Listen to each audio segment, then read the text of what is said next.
it opened my eyes as well. Like, I mean, first money was like just a thing that I've been using. I didn't understand it though.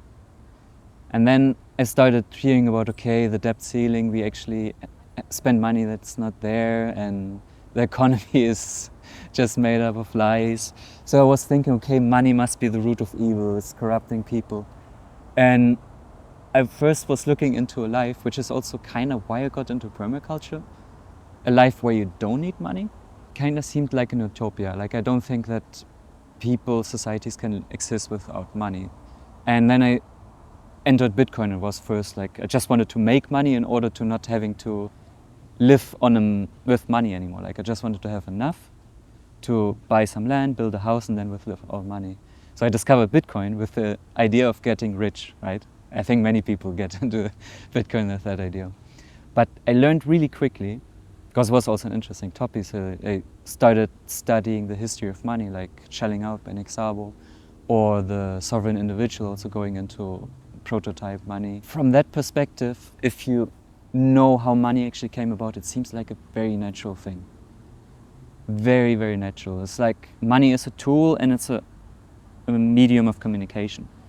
And what do we communicate is like, if you provide something to the society, then this is your proof that you provided something. Unless you're a thief, okay, there's an exception. But otherwise you only get money if you earned it for real. Thinking about money this way really made me appreciate money again. Like, suddenly it's not the root of all evil, it's actually a really useful tool for humans to cooperate. Then going back to the fiat system, it's completely skewed, and maybe that's why my initial perception of money being the root of all evil came about, because there are people who just make it up just like this, and then they use this money to give themselves power, because we all believe in the value of that money. And that's evil. But money itself is not. And this is probably one of the biggest lessons that Bitcoin taught me as well. I was first interested in permaculture and got into Bitcoin a bit later. So these two were like individual timelines that I just followed, like this rabbit hole there and this rabbit hole there.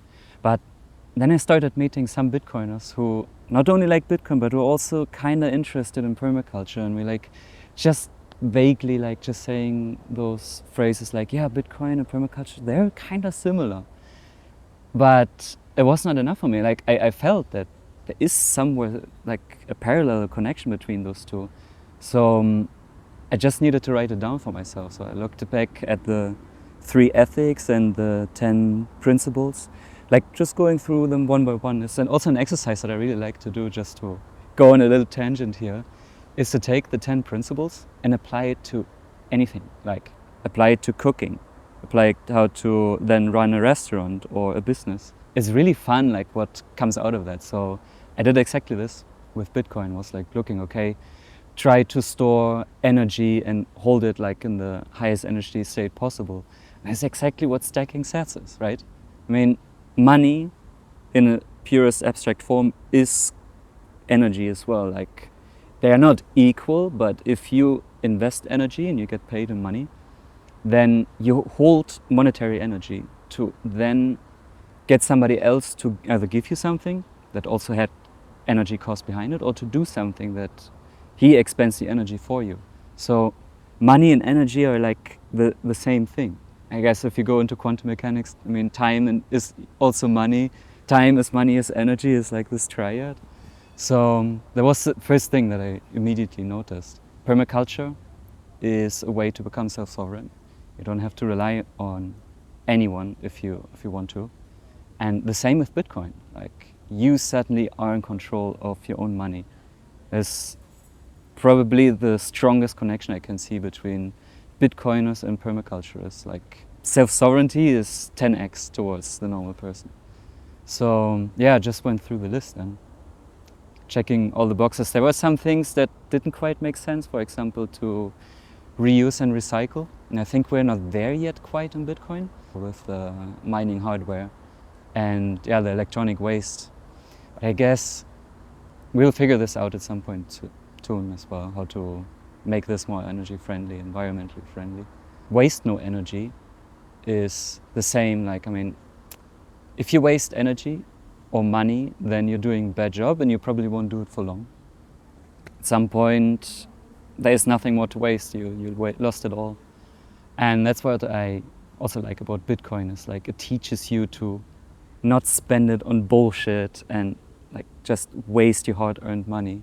So people think more about like longer-term solutions. They buy quality and think in terms of decades, if not centuries and generations. And it's not the same with fiat culture. I mean, we all know this. Like, you have to spend the money ideally today or yesterday because it's losing in value. Low time preference, I mean, you do things already today, but that will pay off maybe in 10 years or in 20 years. Of course, you could also have high time preference. You spend a lot of energy and you get results quick, but it might not be the cheapest option or the most efficient one. So if you adopt a low time preference, you probably can even leverage forces that exist in nature around. The connection then to Bitcoin, I mean, it's obvious, like it's more in monetary terms. But also I noticed, like everyone probably, is that Bitcoin changed people in the way that they like also live healthier, like they want to live longer, they suddenly have a purpose. And that's low time preference behavior. It's like you're not just taking the easiest route and it might give you satisfaction now, but you will pay the price in 50 years down the road, getting sick. I'm from Germany and there used to be like, I think there still is a saving culture, like German people like to save money, like grandparents giving it to the grandkids, like just save it, have it on account. But the fiat system doesn't reward that behavior. What is being rewarded is reckless behavior, to spend money you don't even have. And the time will come that we have to pay the price. But then on the other side, Bitcoin is like, you cannot do this stuff. You cannot just create Bitcoin out of thin air. It already inherently incentivizes you not to take on debt and to save first and then spend, because you cannot spend what is not there. Although we kind of create the illusion, but ultimately natural resources, you cannot lie to physics. You cannot lie to reality. If somebody orders, I don't know, let's say the wood worth of 200 trees, but there are just 100, that's gonna be an impossible order. And that point will probably come, at least in the current system, because yeah, it's incentivizing to spend things that are not there. Oh, this is another one that I like, is in permaculture you try to prefer slow and gradual solutions instead of making a big change at once. Like, you need the system to evolve, right? And we're just at this debate again in Bitcoin, like the drive chain debate, is that such abrupt changes just could lead to chaos and things fucking up. And Bitcoiners who do their due diligence and are responsible, of course, like, we cannot just accept anything new, any shitcoin idea that comes around and implement it right in Bitcoin. I mean, it's a complex system, very complex system. And just like in permaculture, slow and gradual solutions are probably the way to go. Because if we want to be Bitcoin to be around for centuries, if not millennia or longer, this needs to unfold slowly. I see how easy it is for Bitcoiners to get into permaculture, but the other way around is tricky, right? But I've read the designer's manual, and the last chapters is about building societies and like systems, monetary systems. At most, like to bootstrap a community, I see debt-based system was mentioned, like, or favor-based, but it only works in small communities. Like, you know, there's, how's it called, the Dunbar's number, right? Like up to 150 people, you can still have somewhat a coherent society, but numbers beyond that, you start to not knowing people, and it kind of fragments the society. So probably debt-based or favor-based systems go until there, but beyond that, we have a lot of people. It's not just going to be 150.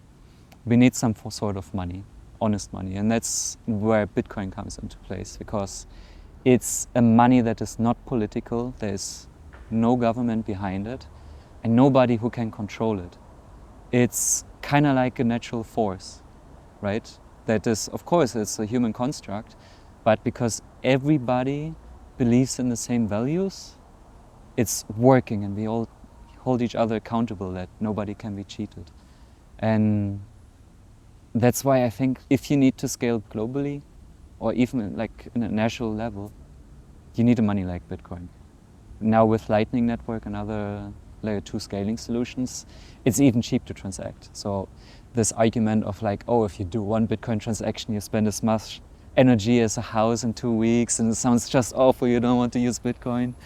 But yeah, I mean, with scaling solutions like this, you do thousands of transactions, and suddenly the energy of 2 weeks is just a fraction of that, maybe like the same energy a light bulb uses, right, in your home. What's also cool, because you were just saying with the miners, like this is when the picture became complete. You also have solar panels, right? And I know I'm not gonna spend all the energy I'm using, and that's not quite permaculture. So if you have surplus energy, either you scale down, but the thing with solar is like you need to either have many solar panels or big battery banks, and finding the balance is super hard. So having a Bitcoin miner who can just like catch the surplus and providing value to the system is like a super beneficial thing to do. And it's not wasteful energy that produces like off gases into the environment. Okay, you could still say, okay, the production of the batteries and the solar panels cause pollution, which they do, but you already bought the solar panels. And either you find ways not to use energy, which in most cases also reduce your quality of living, or you just have the energy you need to use and this little surplus that you don't want to get to waste, you put into a miner. Like, it just fits together in this energy system. Now, if we could, of course, if we could get Bitcoin miners that maybe like just run on a little wheel in a river and it's like just doing its thing, that would be amazing. Like, can you imagine? Just tiny miners that are in the forest and doing their thing. Yeah. Don't know where else to go with this. Hit the final destination of that thought.